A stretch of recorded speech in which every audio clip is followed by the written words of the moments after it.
Hi there. Oh, I have my own mic. Thanks, Renda. I think I certainly am going to talk a little bit about the redesign and what's going on, certainly what's going on. But I'm not going to dwell too much on the redesign. Yes, all right. Sorry, I always need a minute to sort of get acclimated here. Bear with me. For most of you who have not seen me speak before, it's a little bit warts and all. So feel free to jump in with questions or anything. But yeah, I'm the director of digital design at the New York Times, and here's a picture of some folks from the team. Some of whom are no longer with the team, but that's how things go sometimes. But basically, what I want to do here is, my background is on one hand in publication design. I've been doing it since about 20 years ago, digital publication design. But there's been a lot of things in there, and selfishly, I just sort of opted to kind of look at the recent history, 20 years, of digital publication design through the lens of my own experiences, and then sort of looking at the conditions and challenges that have existed at each sort of phase along the way. So this is sort of an incomplete history of digital publication design, which will then kind of bleed into talking about how we're organized to work on digital design at the New York Times, with an overview of stuff that's going on, which certainly is related to the idea of redesigning. But the more you look at it, the more you realize that we're constantly redesigning all over the place, and this will give you a sense of that breadth.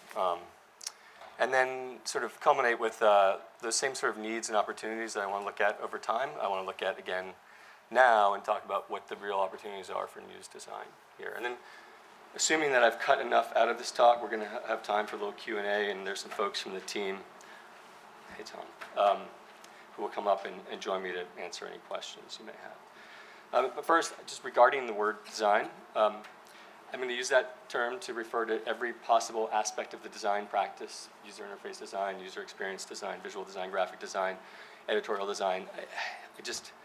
I don't find a whole lot of utility in making a distinction between those things until you're talking about very, very narrow pieces of work. And that also, I think that the notion of news design, though it once may have been a fairly narrow thing, has now become as broad as almost any other design practice in terms of the range of things you need to be able to do. So here we are. Mobile and social currently rule the world. They just sort of define our experience. They've sort of picked up the charge from where the internet began in kind of unbundling publications, products, experiences, in a way that one could argue is largely good, but for publishers and for those of us who have made a practice of historically crafting bound, contained experiences that we control, things are wildly different now, and they're wildly multi-platform and increasingly intermediated. So we're all familiar with these conditions. This is where we are now. But it wasn't always this way. So my first publication, as it were, was released in 1995. It was sort of I guess you might call it a multimedia piece, an interactive graphic, maybe, that articulated the essay that Vannevar Bush wrote in 1945 in the Atlantic about this machine he had invented, theoretically called the Memex, which was for connecting the world's information. Now, I used this to make it. Some of you may even know what that is. And this is how it was distributed. I was able to track down a YouTube video that someone had made a screen recording of an old version of Windows that was able to play this thing, but I don't actually have a version of it that functions. So. But shortly after that, while I was working in Microsoft's Advanced Technology Group, Microsoft got pretty serious about competing with AOL, with their MSN, their online service. And in order to do that, they felt they needed to bolster their content offerings. So they lured Michael Kinsley out from one Washington to the other Washington to start this online magazine, Slate, which, of course, is still around, and I'm realizing has 1 year to go before it's 20 years old, which is pretty wild. And so I guess the conditions that existed then, 1996, it was the early days of the web. It was sort of exciting. It's kind of wide open. There are very few tools. limited capability. You know, browsers were really limited in what they could do, and they were all out of whack. You know, we had low bandwidth, low resolution, 640, 480 monitors. On the other hand, there were a few precedents and a few expectations, so it was kind of an interesting time to be working in this realm. Though we did some concerns about reading on screen. Would people read long stories, et cetera?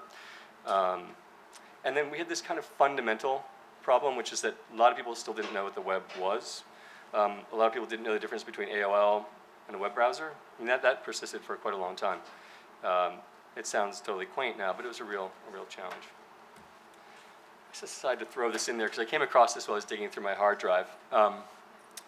Yeah, any magazine would be laughed out of design competitions for type that was set as amateurishly as some of the headlines and text spaces in Slate, courtesy of Mr. Stephen Heller, Print Magazine, October 1996. The article goes on, and it's actually not so bad. But what it's referring to primarily is the fact that with Slate, and this was our homepage when we launched, we really embraced this low resolution, low bandwidth, low capability aesthetic. And yet we were trying to create essentially a print magazine online. So we made this thing that was, I mean, you can probably see even from back there that all the type is super jaggy, including the type that's set in images, because we decided to maintain the kind of low bit depth jagginess. At the same time, it's actually set up very much like a standard sort of magazine. We had the front of the book, we had the feature well, we had the back of the book. I have my little Jenny Holzer stickers here. I managed to sneak a couple of my favorite artists / designers in here. So on this homepage is actually our original Slate gallery artwork was referred to here. It was by Jenny Holzer, which is kind of cool. And then we have the back of the book. Pretty traditional stuff. Oh, there we go. But just adding to this sense of kind of anachronism was we had page numbers. We expected this kind of linear experience. And even more than that, we had, at least for the early days, we had a cover that you had to click through. At the same time, we had a magazine-like budget for artwork. So my job then was very similar to print art directors. I got a bunch of stories every week because we only published once a week. And I worked with some fantastic illustrators who had been kind of lined up by Patricia Bradbury, who was an art director who worked with us on the early days of Slate. And so in my office, I actually still have this pile of, I always want to look for the screen behind me, but I guess it's not. We had to lay out the designs in Quark Express, and we printed them out and mounted them on boards. There was no, CMS. There was no, the CMS was Microsoft Word. A scripter had, I mean, I'm serious, it was actually kind of cool. So you can see we developed this sort of dynamic grid, which we thought would aid in the scrolling experience for people who weren't familiar with reading long pieces on screen. So the editors could choose in Word which column their sort of passage would fall into. There was a big red button at the bottom that said Slate it. And when you press that button, all these scripts ran, and it spit out an HTML text file, which then gets saved to the server, and once a day, or in early days, once a week, would get propagated to the web. Although before that, we would go in there with our pieces of artwork, which were all very large, one-bit, single-bit images, just 2 colors, so we could maximize impact while minimizing bandwidth. So I did this stuff for a while, but then really, from 98 to 06, I kind of did some other things, and that's largely because of some of the conditions that existed. So the web was growing, but it was growing sort of messily. Browsers were a total wreck. I think ad standards began to define layouts in ways that didn't seem super fun. And then even though some great stuff had been happening with like DHTML, aka JavaScript, like my Hotwired and some other publications, those were completely browser specific. So they would work in Internet Explorer 3, I don't remember now. But meantime, screen resolution is increasing, and that's good. And of course, in general, the web sort of soared and crashed and is reborn. I'm dramatizing, but you know the point. There was kind of I think, the doldrums of the web. So during that time, I did a whole bunch of consulting, application design, worked on the original tablet computer, A lot of what you might call innovation consulting, for lack of a better term, around, for example, how to make retail experiences better for customers for the benefit of giant retailers. And then told a lot of, I guess you again call them kind of multimedia stories about how to approach this intersection of technology, business needs and opportunities, and design and user experience. I also sort of wove into that a little mini career as an illustrator. This is a typographic illustration I did for, coincidentally, the New York Times Magazine a little later on. I also helped start up, or helped in the beginning days of Domino magazine. So while I was doing that, I was paying a lot of attention to magazines again, and the web had kind of been getting interesting again. And as the sort of web standards and presentation capabilities were maturing, I was getting pretty excited. I was like, I want to get back into this publication thing again. The web is interesting. At that point, again, web standards, courtesy of people like Jeffrey Adelman, were kind of a real thing that people were paying attention to. The browsers were gradually coming together, and the capabilities for presentation were much more mature. Mobile at that point was still basically a novelty. We're talking about WAP sites and that sort of thing. But the thing that was the real opportunity in publication design, at least, was that most publications still viewed their sites as essentially just marketing tools, just to sell their subscriptions. They were often run only by marketing people. And even in news sites, which of course were delivering real news, it was, again, what we used to call shovelware. Just dump whatever you make onto the web, and hopefully it'll work. So New York Magazine was this amazing, super dynamic magazine that Adam Moss had taken over with Luke Heyman and Jody Kwan, and I started subscribing to it. First time I'd subscribed to a magazine in so long, and I was so taken by it. All I could think about was I wanted to get my hands on that website, because it was kind of dull. So I felt like there's a real opportunity to define this digital expression of a publication, which I felt hadn't happened with any sort of legacy print publication to date. And of course, there's a big chance to expand the audience, and this is where a relatively small title, pretty small company, gets a chance to kind of reach out. So here's my second artist-designer reference. This is, of course, New York Magazine. This is a Barbara Kruger cover, which, Jody Kwan in particular could get pretty much anyone to do anything. So this was kind of a landmark. It has nothing to do with the work that I did, but it's just a great example of what was going on in New York Magazine. So I think what I tried to do there was inject this kind of energy. It was a site that was updated only really once a week originally, except for listings and things like that. And we were turning into a daily, hourly kind of publication. And instead of trying to mimic what the magazine did, I wanted to create this expression of the idea of New York Magazine that was inherently of the web and of a slightly, frankly, younger audience. I think probably the biggest visual thing I did was, well, there were two things. One is up the overall density. We refer to it as managed chaos. But then also really tried to inject some more dynamic grid work and shapes, like a lot more silhouettes and just more interesting kind of images to kind of add this sort of dynamic feel to something that was still very heavily formatted and very easy to produce. And then, of course, it meant developing these new brands like Grub Street, and then which eventually became a multi-city thing and spread out nationally. Vulture, which began as a culture blog, ended up being its own website. So, after a few years, we've got multiple properties, multiple brands, a lot of energy, and really trying to sort of manage that with still a relatively small team, considering how much we were doing. And that really took, again, what I think that was going to keep coming back is the essential need for news designers, which is this ability to kind of design these systems that can create the sense that something's been well considered, even though it's actually just kind of feeding on tiny bits of information that you've provided at the most root level in the content management system, and that manifest themselves in these great presentation directions. Again, lots of just sort of dynamic, fun stuff. Fashion was a really big deal. I think the last thing I worked on at New York Magazine was actually helping to create a business plan for what became The Cut. Well, I guess it was already The Cut, but it became The Cut as a standalone fashion publication. And we did all kinds of other things like newsletters, etc., etc. So anyway, I'm sorry I'm kind of rushing through this, because that brings me to 2011, which is when I joined the New York Times. So at this point, the web is super robust. I mean, this is all like a no-brainer. It's happening. The social web is in full effect. That's becoming one of the main ways that people get around and find things. Mobile is surging. At least from the New York Times standpoint, it hadn't yet reached a tipping point, but it was getting there.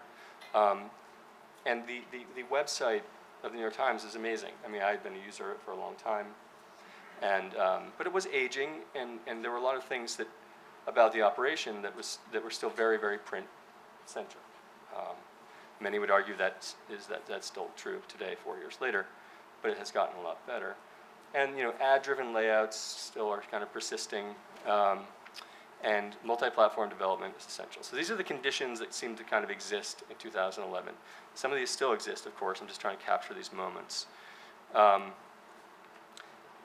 This is what the homepage used to look like back then. It doesn't look wildly different now. We'll talk about that in a minute. Actually, for those of you who have sharp eyes, you can see this is a screenshot that Khoi Vinh took in 2008 that I happened to pull off of the server somewhere. So his username is up there, predecessor. So, digital design at the New York Times. Again, a picture of some of the folks on the team, some of whom are no longer with us, but still one of my favorite pictures, though. A little staged. So, the digital design team at the Times is really more like roughly 6 teams. And I put news design at the top here since this is a news design conference. But news design is really about maybe 1/4 of what we do. The rest of it is really product design. Again, unsurprisingly for, I'm sure, this audience this weekend. So then we have the web platform team, mobile, which by that really mostly means native apps, video, new products, and in a little bit of wishful thinking, we've created what we call our customer experience team. So most of these teams map to the way that our product and technology organizations are set up. The news design team actually sits on the second floor in the newsroom and works on this more with the flow of news. So I'm going to start here with the web platform team. So we've referred to the redesign.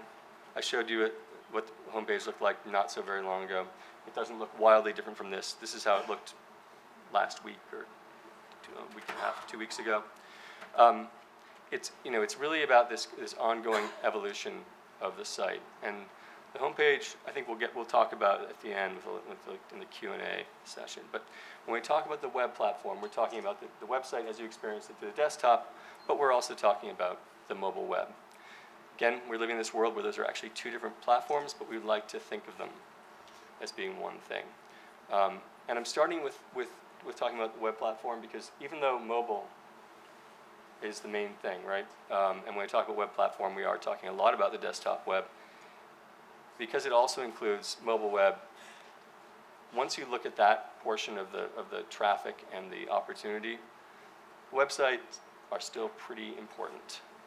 It's just that it needs to be more mobile oriented, right?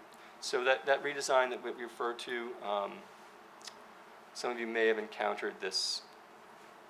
Just playing, oh yeah, a couple of years ago, a year and a half ago, when we started to roll out the first phase of our replatforming of the site, we put up this thing that kind of walked people through what was happening, and it's largely about cleaning up, creating a more flexible and dynamic presentation, one that supports more visual aspects of the storytelling, and one that has kind of puts site-wide navigation, kind of tucks it away in favor of stories and content, and then just kind of starts to clean things up so we have a new foundation to work from. It was not meant to be like a monolithic, here's the redesign, it's done.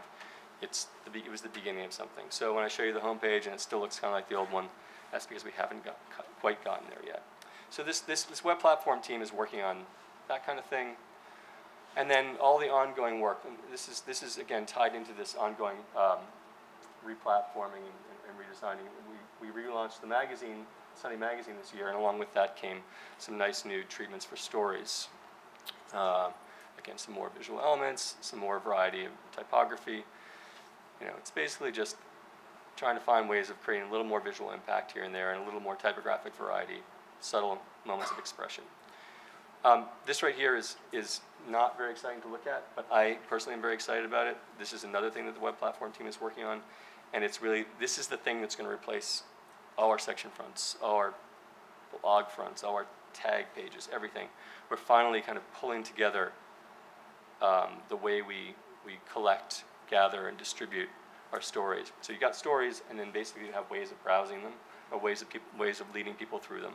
And that's what this is about. It doesn't look like much right now, but it's totally essential, and I find pretty exciting. And then, of course, this team is also addressing opportunities for recirculation and sharing, and both on the mobile web and on the desktop web. And then little things, which, is Peter here? Did he make it? I really wanted to give him a shout, because this was like one of these brutal projects where we had to integrate Google sign-in with our sign-in. And when I took the screenshot, I thought, you know what? 2 years ago, I couldn't take the screenshot because logging into our site required going to at least 2 other pages and then coming back. So this is progress, folks. But I do see Carla is here, and this isn't out yet. But you know, this team also works on things like a redesign of the real estate experience on the web. So Carla Mickens over there has been working on this. It's pretty cool. So it also includes things like this, which I'm going to come back to, watching, which is an element of the homepage, but I'm going to come back to that. So then we have news design. Now I put news design after the web just because I think it's important to understand the relationship between these two.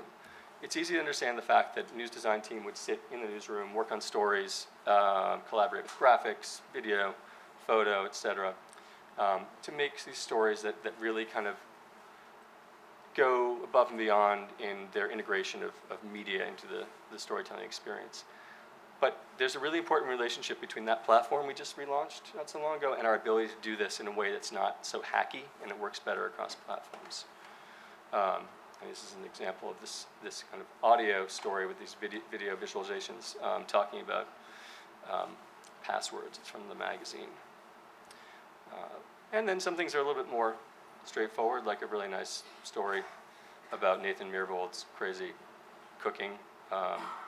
Just a nice presentation. But the thing that's important here is that some of these things, as they work their way through the news process, end up becoming things that we can work into the platform. And so that's where a lot of the back and forth between the web platform and news design is. But it's not all just features and fun stuff. It's also, you know, helping to explain important things about the news. This was a little piece about, you know, explaining how well the Affordable Care Act is doing. Again, these are all like collaborations with graphics and interactive news technology, which is the sort of newsroom journalist developer team.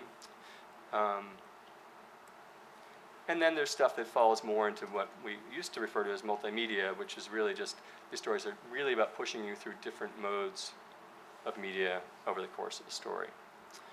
But every now and then, we get other kinds of crossover between teams. So Rumsey Taylor, who sits in the news design team, redesigned Lens, which is sort of our showcase for photographic journalism. So that was really nice to get out after years of languishing. And they work on planned news events. Okay. Olympics, elections. I'm going to skip because I'm running a little behind. So mobile, again, mostly apps. We have our core apps. That's what you'd expect: iOS, Android, iPhone, and whatnot. And we have Kindle and BlackBerry and all these things. And so most of the work that's gone on in the native apps is really trying to move away from. In this slide, you can see on the left, probably, that we were in this sort of very feed reader-esque kind of paginated mode for most of our apps, and we gradually moved to what you see on the right, which is something that allows for more visual expression, and as you can see on this slide, moves from a two-column paginated experience to a scrolling experience, which just frees up a lot of things, and I think is the way that people expect to read these days. Probably the biggest news in mobile right now is we're in the midst of rolling out our Android apps, working different screen sizes. So Android just got a total rewrite, and that's actually a pretty big deal. We came up with a new real estate app. This is something I'd actually totally forgotten about, but we actually have an app that was intended for the iPad, but it's actually available in any web browser, which you can read today's paper in a sort of lazy loading, scroll all the way through the entire paper kind of way. I'd forgotten about it, but I thought it was worth throwing there because that was a product of the mobile team. So what I'm trying to give you a sense of here is that it's a little nuts, you know. Like, so we went from this world where things are even though things are getting unbundled, like a website in 1996 was still pretty basic. You could still kind of manage it and control it. And then at New York Magazine, it was more like, okay, we got some different properties, but we're still focusing on the kind of creating this interesting experience within a contained environment. And now we're talking, we've got stuff going on all over the place. We can't even keep track. And in the spirit of this week, we of course have an Apple Watch app that's coming out. And we're actually writing, as you may have heard, one-sentence stories, which I put the scare quotes around there, but I actually think it's really actually an important capability for us to do a better job of expressing fairly complete ideas of stories in very, very concise terms. So I think this is actually a great, oh, I thought that had already started. Is it playing? No. Anyway, you can see a handful of stories that scroll a couple of different directions. It'll be out this week. I mean, it's out already. Reviewers have seen it probably. So then we have new products. New products houses an array of different things that were intended to be new standalone things that we might be able to charge people for at one point. It's kind of turned into something a little bit different, but that's where NYT Now lives, for example. And many of you have probably seen this app. It's sort of a more contained, more visual, single stream, heavily curated set of stories from the New York Times, as well as, and there'll be a swipe here, I think. Let's see. Yeah, there you go. Curated stories from other places, and the ability to kind of easily access your saved stories.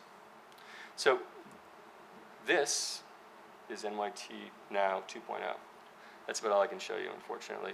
But that's actually, I think, a super exciting thing. And Elena Gianni, who's the designer leading that right now, is here. And if people have questions about NYT Now, we can get into that. Crosswords. Actually, it's a great app. No, I'm just trying to speed up a little bit, but I think it's a fantastic app. It's such a huge improvement over our last one. A lot of what we've been doing is taking over things that had been third-party apps and publishing them ourselves. So cooking is part of new products, which launched as a website, a little over a year ago, and then shortly thereafter. Oh, I skipped right through that, didn't I? Please play. Oh, there we go. Which also launches an iOS app for iPad. Grant Gold, sitting over there, is responsible for this thing of beauty. And it is now also available. There we go. I love watching this though, because it has such nice animation, and for that we're thankful for Grant. As of this week, it's also available for the iPhone, which is kind of cool.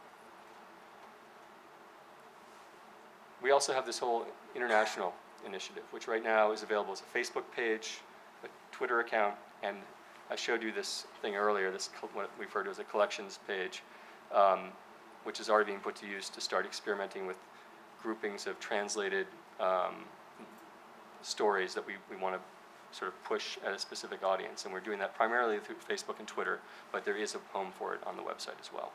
Again, not much to look at right now, but there's some really interesting work going on there. We've had people on the ground in Mexico and going to Brazil and pursuing this Latin American audience thing.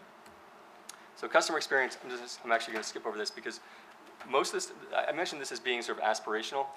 This does not map to anything in our organization, but it's one of the biggest problems we have. There is no one who has any user experience capability who is actually responsible for the sort of transactional nature of our relationships with our users and readers. So we made a little team and called it this in the hopes of changing that. And so there are lots of things in the works, but right now it's not a lot to look at. Video, this is probably the most cross-platform team we have. We launched a whole new video experience last year, which is great.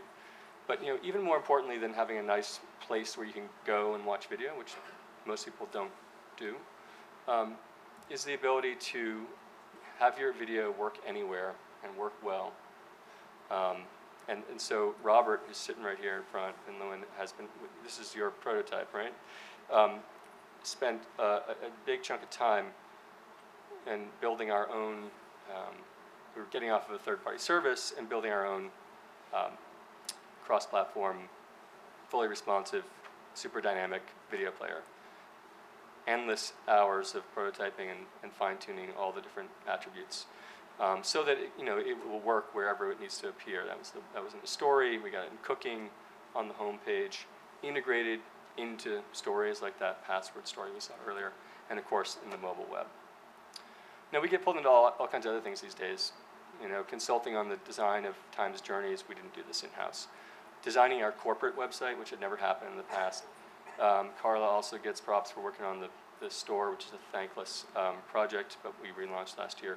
And now we're even doing things like consulting on partnerships, such as this one with Tina Brown and her Women in the World conference, which we are now a partner, and we just launched a website. Okay, that was faster than when I practiced it before, but it still took a long time. That's sort of where we are, right?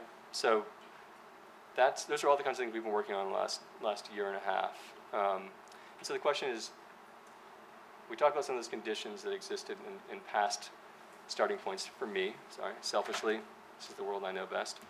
But what are the conditions and opportunities now as it relates to news design?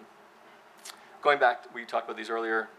We live in this world that's mobile and social. It's unbound, bundled, wildly multi-platform, and increasingly intermediated.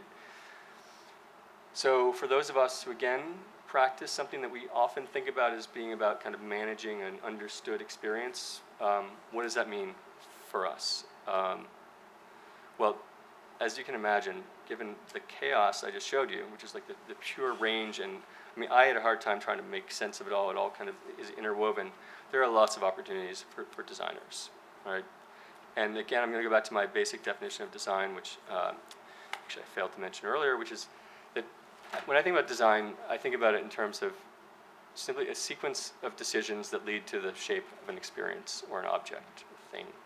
And as a result, it puts designers in an interesting position, because on one hand, that means everyone is a designer at some level, which I think is true. But we have some capabilities, some ways of looking at things, some ways of framing problems that are, generally speaking, unique and I think highly valuable. I think cultivating these broader design skills are essential to anyone who's in this world, because in order to really create the things that we theoretically are here to do, like help express information in a way that's clear and understandable to people, guide people through sets of information, manage complexity on behalf of our readers. These things still need to be done.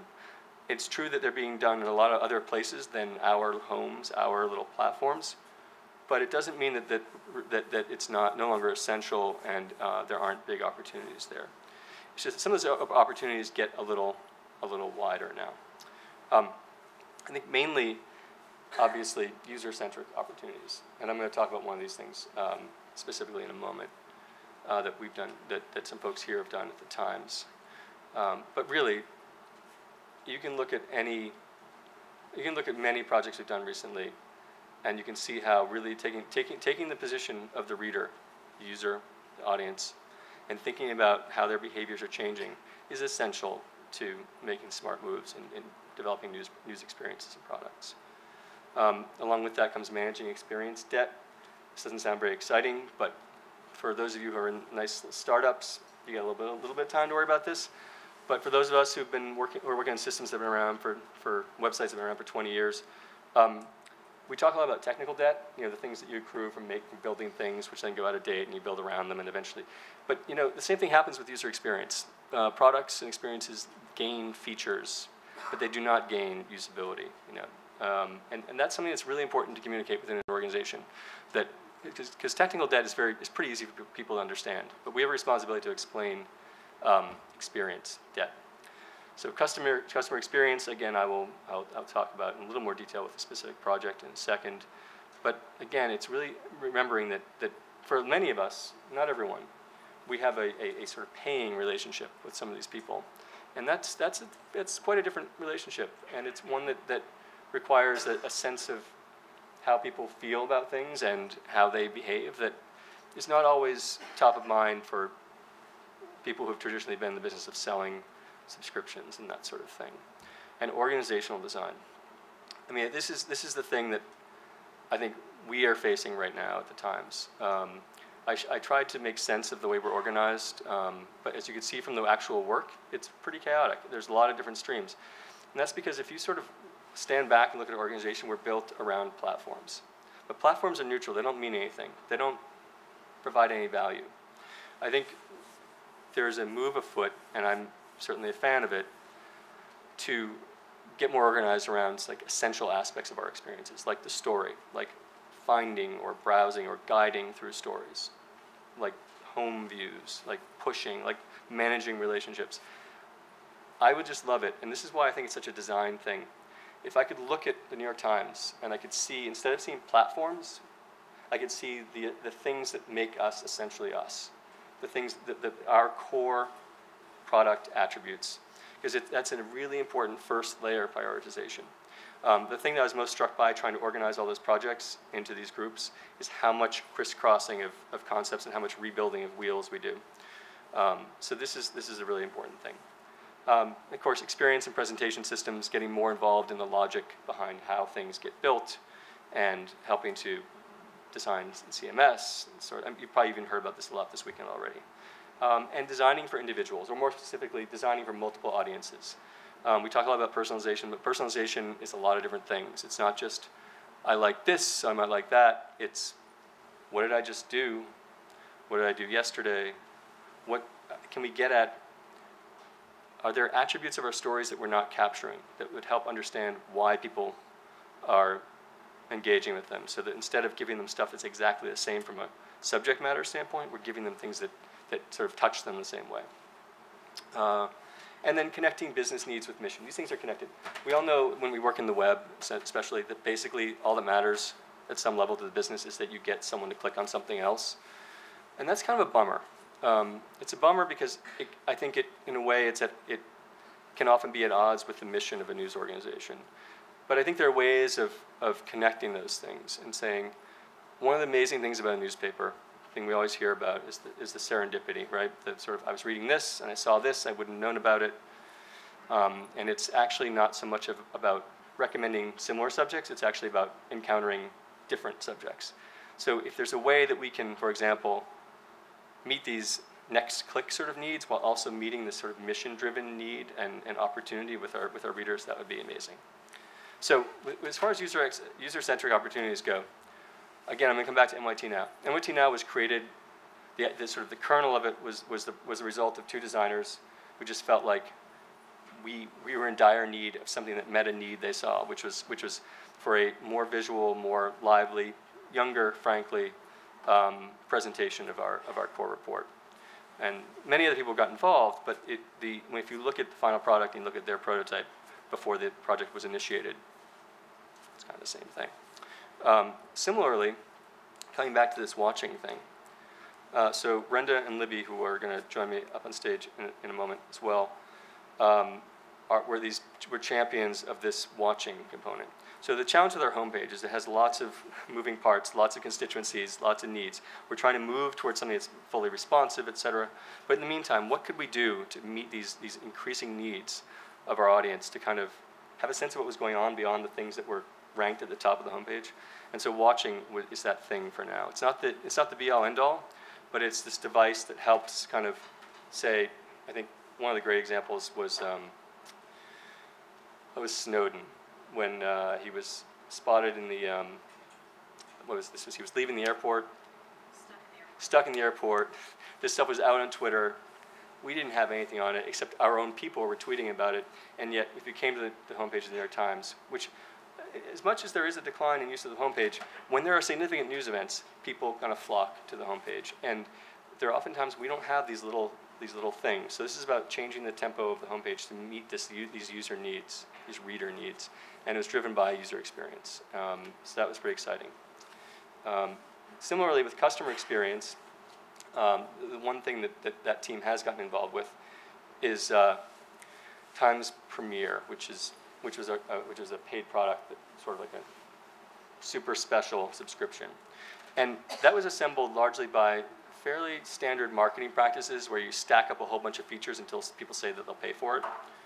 And so we've been going through this process of reevaluating what that is. And Mark Silver, who is not here today, but has been central to that, and in fact acted as the product lead, kind of switched departments for a while, for several months, was leading an effort to kind of humanize the whole thing and help the organization understand the need to connect emotionally, that transactions aren't just about rational decisions about how many features you have before you get to the point where you're willing to pay.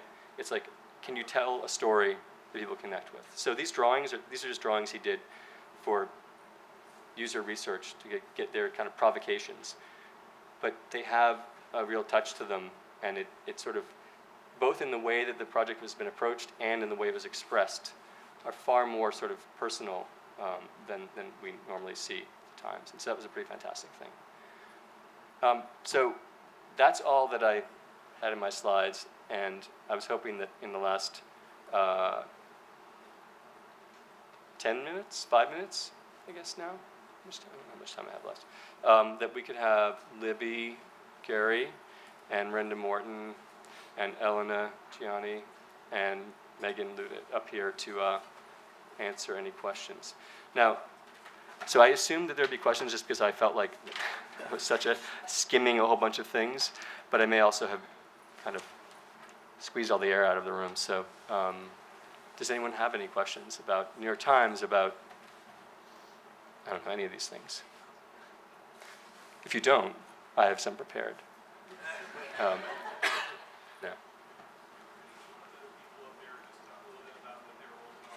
Absolutely. Roles in the organization. Hello. Oh, okay. I am Elena Gianni. I'm the user experience designer for Anmati Now. I'm Megan Ludet. I work on the news design team. I'm a graphics multimedia editor. I'm Renda Morton. I'm the product design director for our web platforms. Libby Gary, UX strategy director for web platforms, and also sort of working on mobile stuff right now. Okay. So, go ahead. Thanks. Hi. You had mentioned something earlier about density on one of the pages you had worked on earlier. I was curious how, as you're iterating at the Times and you're looking at things like watching and you're trying to get all of these things on your homepage, what is the strategy in terms of density versus, giving people a sense of maybe encouraging them to scroll or, not making it feel overwhelming to have all of these important news items on the top of the homepage? What's the strategy there? You guys want to talk about that?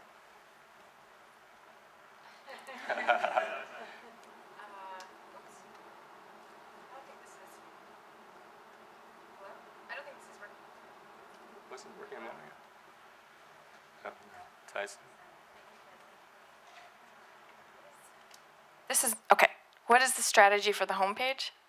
About density and yeah, answer that question. The homepage is this place where, okay, so Ian kind of alluded to our company being, there's a lot going on, there's a lot of different initiatives, there's a lot of platforms. The homepage is often the place where all these things converge. So it's very difficult to make changes on the homepage that, that feel impactful. So we have to move slowly.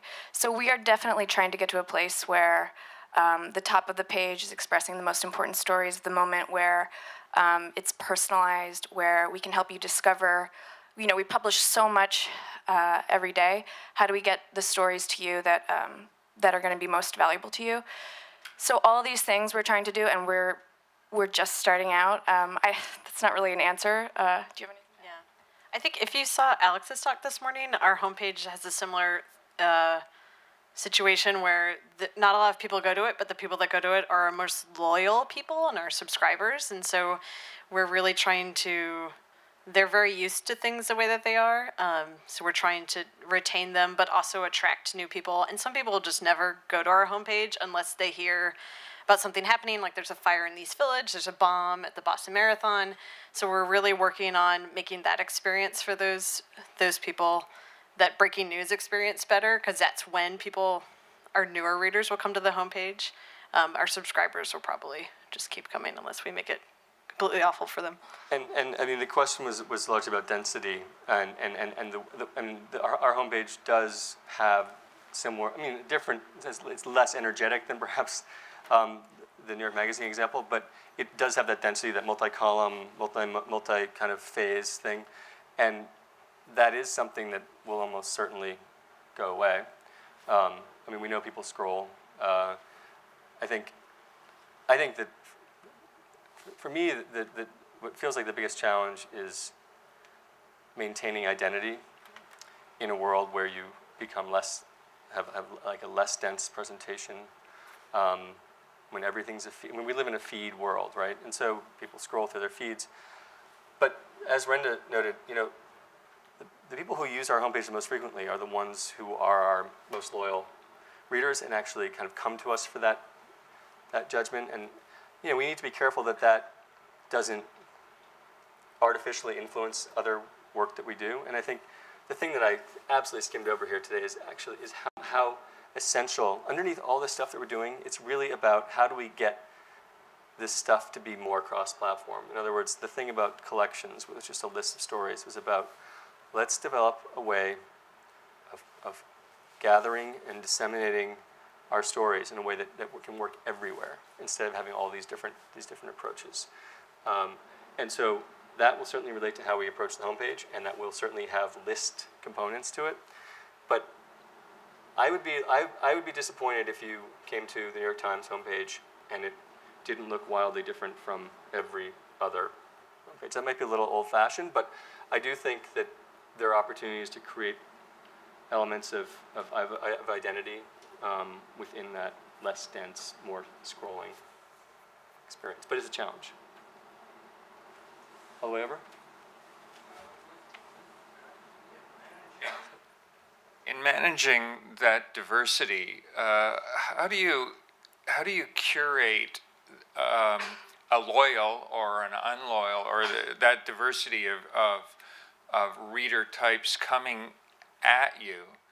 How do you curate them to the product, to the component that's most useful or most desirable to them?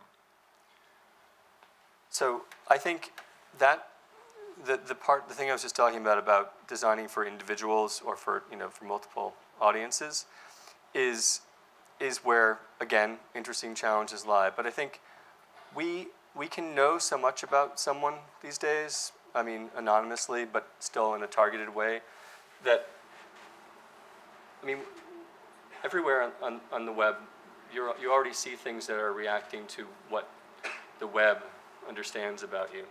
I just happen to think that most of that stuff is not the most interesting stuff, you know, like what you were shopping for on Amazon or what search you did. Those are useful pieces of information, but I think that in looking at other aspects of the kinds of things that you, like the relationships between things that you click on, rather than the things themselves, for example, is an interesting way of trying to get at what's going to capture someone's attention in a way that, again, meets this, combines this need to get that next click with the opportunity to satisfy someone's curiosity in a way that I think the New York Times and newspapers have forever and ever. So that's not a complete answer, but I feel like it's about looking for those patterns, not trying to create an answer for every single person individually, but divining patterns that probably exist out there that have to do with the relationships between types of stories. One of the challenges that we have in my newsroom is collaboration between print and the digital side. So like as an example, something like the beautiful password story, we'll do something expressive like that, either in print side or in digital, and then like one of them in the translation to get, like if we do it in print, then like we'll try and translate it to digital after the fact, so they're like the shorter deadline and different kind of assets, so one side suffers. What do you guys do to avoid that? I don't know if we avoid it. I mean, look, there are some areas where this is where the very contained areas are leagues ahead. I mean, if you look at our graphics desk, it's the same people working on both. It's not about someone else translating something. It all happens kind of in real time. But that's a serious machine, and not everything can get that kind of treatment. I guess my bias is towards not translating, but just interpreting according to the platform or medium, and that it's often that translation is the thing that leads to the problem, not so much the sequencing. It's just the expectation of what it's going to be. Actually, a great example. I know that I actually made a very strict point not to say the word snowfall in this conversation. but what was great? I mean, again, now that I've said it, I want to say that I can take zero credit for that. So I feel very comfortable in talking about how much I think it's great. I know it's like way over, but there were lots of ways in which I thought was great. I thought that it actually was an amazing example of for me, non-gratuitous use of a lot of these aspects of experience and storytelling. I'm biased. I'm a backcountry skier. I used to live in Seattle. That was my mountain. But I loved it. But the other thing I loved about it is that, in the paper, it was its own thing. It was a really great set of pages. And it wasn't like you're thinking, oh, this is poorly translated from the other thing. It was just two different things, and great in both ways. Please. For one more. Sorry, guys. Hey, I'm from the LA Times, and I'm interested in how you guys work together and cross-pollinate, because at a lot of our news houses, there's some uncomfortableness around working with the product side, and we like to use the word project instead of product sometimes. So if you could speak to that. Well, actually, Elena, I mean, if you want to, Yeah. So we, especially new products, we work really closely together. So each team is organized with a design lead, a product lead, and the newsroom lead, so that we are forced to collaborate, and we take very much decisions as a collective. And the relationship is evolving over time. We're getting better at making sure that the roles are very clear in the team, which is not always the case. So that as a designer, I have ownership of the user experience, but I know how to hand off things to editorial, and how to hand off things to product as well. So I think a lot of it is about defining each other roles very clearly, and each other responsibilities, and respect each other expertise as much as we can. And that's not always, that's not always the case, and it happens over time as well. So as you start working with these people, they have to get to know you, and understand that they can rely on you as a designer to make experience make sense, and beautiful products at the end of it. So we are learning to get better at that. Actually, Megan, since you spend all your time pretty much in the actual newsroom and not working so much on products, do you feel like there continues to be a tension there? I wouldn't say, from my experience, that we see that a lot. I mean, we work with reporters and editors all day, but I would say we've, at least on the ground level, we've kind of gotten over some of that fear, especially now that, some people in the newsroom have been working on products and with Elena and others in the design group. And you can see, that product and the newsroom are collaborating just within our design team. And so as digital is integrated more with print, and the print side has gotten used to digital, is the same way that, you know, we are now getting used to product development. And so I think, you know, that has come down from the top that, you know, this is important, and now on all levels we're kind of running on all cylinders on that side. So, and now we also, you know, our designers on the newsroom team, Smith and Rumsey, you know, they work on elections and Olympics across teams in the newsroom, and so those are kind of like product level projects that we do, and that you have to work with advertising, and, you know, all these considerations have to be made. And I think, you know, we don't feel that tension as much in the newsroom anymore. It's still there, but I think we fought through a lot of the rough patches. So I know we're just about, but I want to add one more thing to that, which I also kind of left out of this talk. But so I report to this guy right here, Tom Bodkin, but I also now report to Kinsey Wilson, who is the EVP for digital. So that's important here because there's actually a reporting structure now that reinforces the sense that there's a connection between product development and the newsroom. Because traditionally, the digital design team had been completely kind of contained within the newsroom. Now we're kind of acknowledging the reality of our situation, and I think it is also about breaking down some of those kinds of barriers you're talking about. So the only thing I'm going to add here is a thank you for putting up with me, and there's our Twitter handle, NYT Design, and our email, nytdesign@gmail.com, because we have lots of open positions in case anyone's interested. So anyway. Thank you.